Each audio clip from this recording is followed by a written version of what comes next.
Bonjour à tous, j'espère que vous allez super bien. Eh bien aujourd'hui, j'ai envie de vous parler des oméga 3, de leur rôle sur leur santé, mais également sur le poids.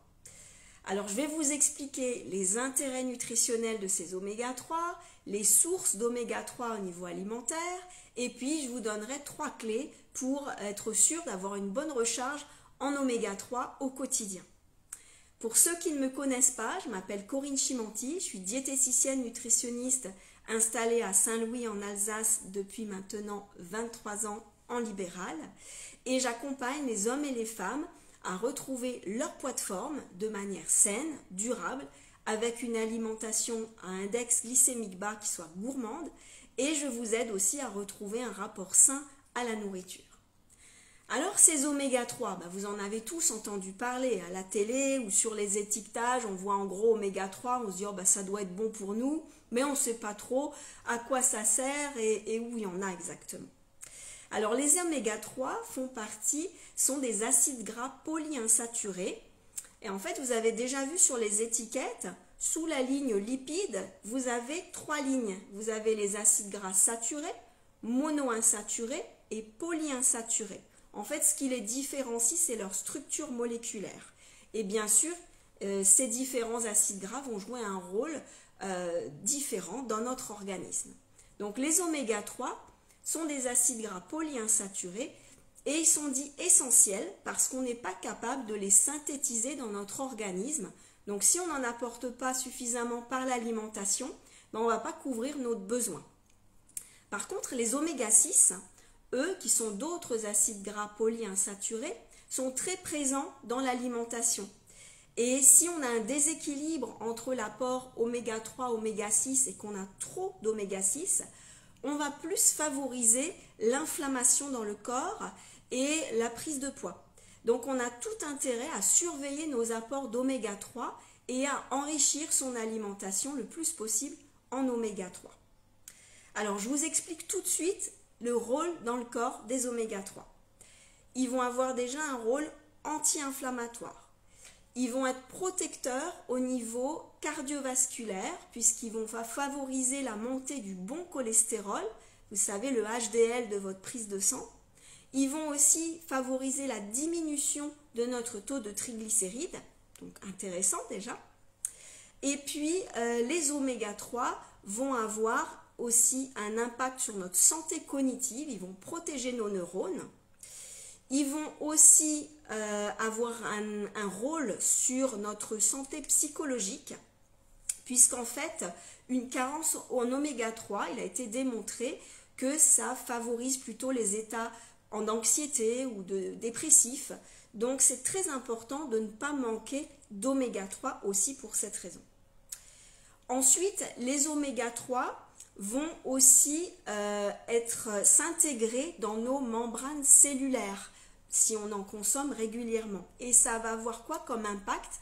C'est que ça va fluidifier les membranes et faciliter les échanges extracellulaires qu'on a au niveau de nos cellules, ce qui joue un grand rôle sur la vitalité cellulaire.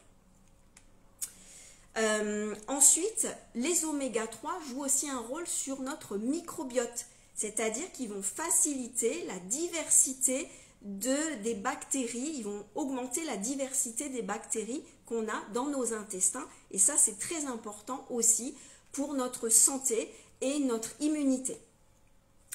Les oméga 3 vont aussi influencer le poids. Alors pourquoi? Parce qu'en fait, ils vont jouer un rôle dans ce qu'on appelle l'épigénétique. L'épigénétique, c'est l'influence qu'ont certains aliments sur l'expression de nos gènes. Donc les oméga 3, eux, vont influencer certains gènes dans notre organisme pour favoriser le déstockage du gras. Donc, pour résumer, si jamais on vous propose un régime où on supprime toutes les graisses, les poissons gras, les huiles, toutes les graisses sont supprimées, fuyez ces régimes parce que les oméga 3 sont indispensables pour votre santé et pour la perte de poids. Alors, où est-ce qu'on va les trouver, ces oméga 3? On va les retrouver dans les huiles Alors notamment l'huile de colza, l'huile de noix, l'huile de lin, l'huile de caméline, l'huile de chanvre. Ça va être des huiles très riches en oméga 3. Par contre, on ne les cuit pas, on les utilise uniquement en assaisonnement accru. Comment on choisit sa bouteille d'huile riche en oméga 3? On la choisit bio et on la choisit dans une bouteille en verre puisque c'est une matière inerte, donc vous allez garder les qualités nutritionnelles de cette huile. Et on la choisit opaque, la bouteille, pour préserver de la lumière. Donc ça permet comme ça de préserver au maximum toutes ces qualités nutritionnelles. Pas de bouteille en plastique. On n'a jamais vu une grande huile dans une bouteille en plastique. C'est exactement la même chose que pour le vin. On n'a jamais vu un grand vin dans une bouteille en plastique. Alors ensuite, on va retrouver des oméga 3 dans l'huile de foie de morue. Alors, pour les amateurs, hein.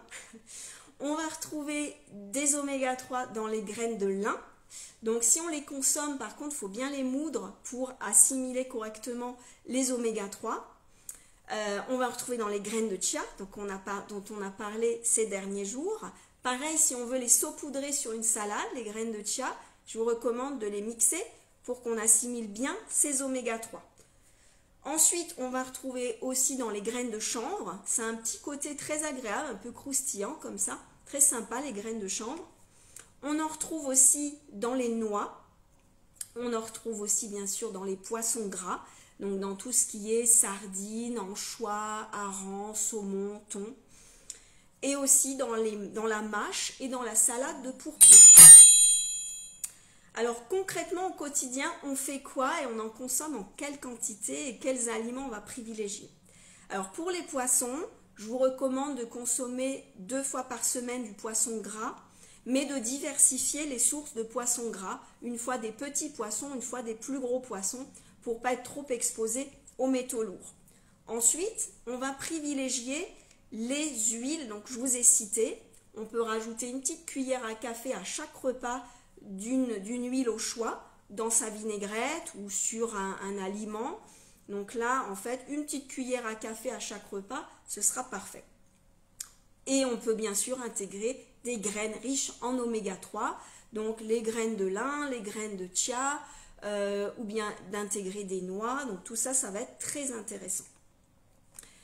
Si jamais vous avez des antécédents, que ce soit personnels ou familiaux au niveau cardiovasculaire, n'hésitez pas à venir me voir en consultation pour que je vous explique comment avoir une alimentation adaptée et saine qui soit protectrice au niveau cardiovasculaire.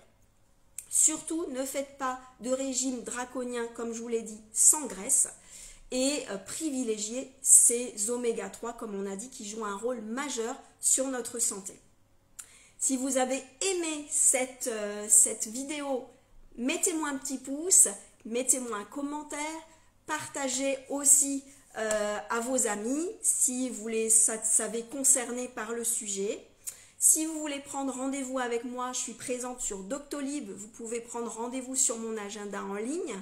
Vous avez juste à mettre mon nom ou sinon je vous mettrai le lien vers mon site internet. Et restez connectés ces prochains jours parce que je vous réserve vraiment une surprise pour ce week-end. Je pense que le sujet, ça va beaucoup vous intéresser.